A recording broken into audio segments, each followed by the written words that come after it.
What's going on, guys? Just a really quick video today about the Adidas Evo SL. Now, I'm in the UK and I've managed to find a few places that are having some small drops of restocks on the Adidas Evo SL. So for everyone in the UK, keep your eyes peeled on sports shoes, Start Fitness and also Pro Direct, because I've seen multiple shoes now drop in the past few days. And last week I managed to get myself a pair from Sports Shoes in the white colour, and I'm really excited to try them out and see what they're like after all the hype that's been surrounding this shoe. Now, I don't love the method that Adidas is releasing them and the kind of process of waiting for drops. However, I think they are being released to the general public in March, so hopefully that's just a wide release and everyone can get their hands on one. But for now, let's take a look, unbox the shoe, try it on, see what the sizing is like. Alright then, so let's unbox the Evo SL. So I got my UK size 9. That's typically the normal size I go for in Adidas. Sometimes I can get away with a 9.5.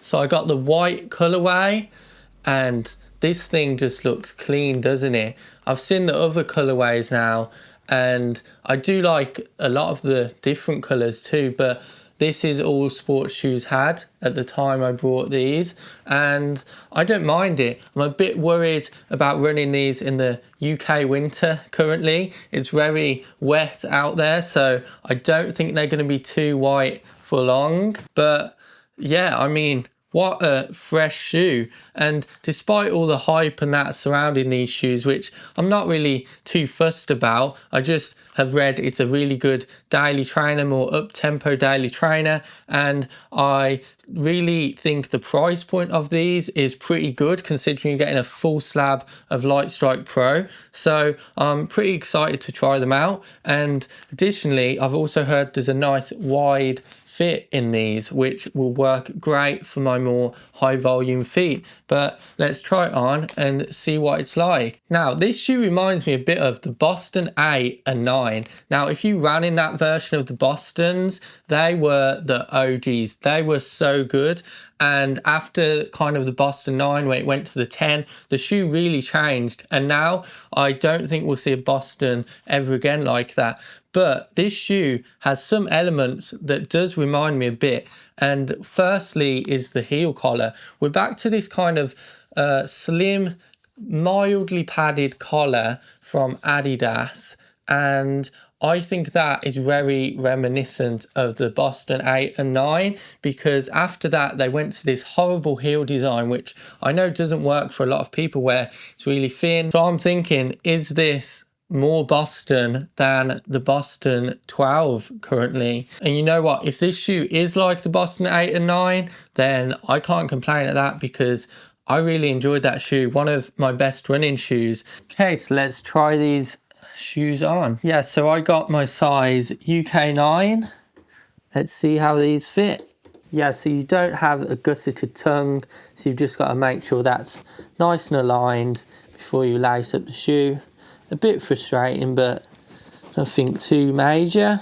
My initial impression just sliding my foot in is they are very roomy.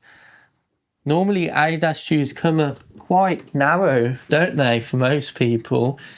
But there is a lot of room in these, especially in the forefoot kind of here. They seem very wide.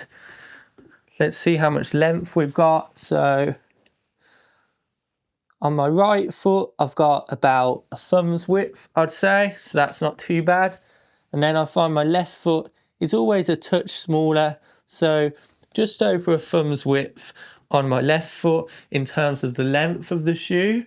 So that's not looking too bad. I did see some people size down in these shoes, so I could probably get away with that if the width is actually this wide. Don't seem to have any heel slip, maybe a touch on my smaller left foot here, but I'm sure I can adjust the lacing a bit and get a bit more dialed in fit. Okay, so just some quick thoughts after stepping in the shoe there. Obviously I haven't ran in it still yet, but just stepping in, I do notice the fit is much wider and much more open compared to other Adidas shoes that I've ran in. So if you have more of a high volume foot or even a wide foot here in the midfoot, I think this might actually work pretty well for you. I didn't feel any pressure or any kind of tightness in the midfoot, and normally in most running shoes I do get that, especially in the kind of volume of the upper, but that seems really comfortable from Adidas here. I'm even considering, if I was to buy this shoe again, a half size down, I would probably be able to fit in, because I had a thumb's width, over a thumb's width on my left foot, and I think if you wanted a more race fit, a more speedy fit, if you're using this as a up-tempo trainer, I think you could maybe half size down if you had maybe a more narrow foot. But for now, as I said, this is the only size I could get, so I'll try them out, because I definitely don't think it's too big, and my feet felt very locked in. The heel was nice and locked in compared to other Adidas shoes I've ran in, so again, that's a really good sign. Laces are just basic Adidas laces, you know, the normal cheap ones that they supply with most Adidas Evo shoes, so maybe you can switch them out if you're looking for a bit more of a custom fit. But overall, just stepping into the shoe, I felt the nice plushness of the Lightstrike Pro. If you've ran in any of the Adidas race shoes before, you know how good the Lightstrike Pro foam is, so really looking forward to testing this properly, getting some miles on it, and then I'll be back in another video with my updated thoughts and opinions after running in the shoe. So yeah, for everyone in the UK, make sure you keep checking all the shoe retailers as mentioned at the start, like Sports Shoes and Start Fitness, because they are getting this shoe in. I think it is in limited quantities for each drop, but there is some available and they are floating about every kind of few weeks. So keep checking, and I'm sure we'll all get a pair eventually and see what all the hype is about in this shoe. Let me know if you've already got the shoe or you want the shoe. How does it fit for you? What are you most excited about in this shoe? And how's it been running for you? So I'm really looking forward to getting some miles in. I'm gonna go lace them up now and have a quick run. So I'll be back in another video. Probably I'll do it after a few runs instead of just one, so I can get a proper opinion on this shoe, and I'll be back to share that. So thanks again, and see you guys soon.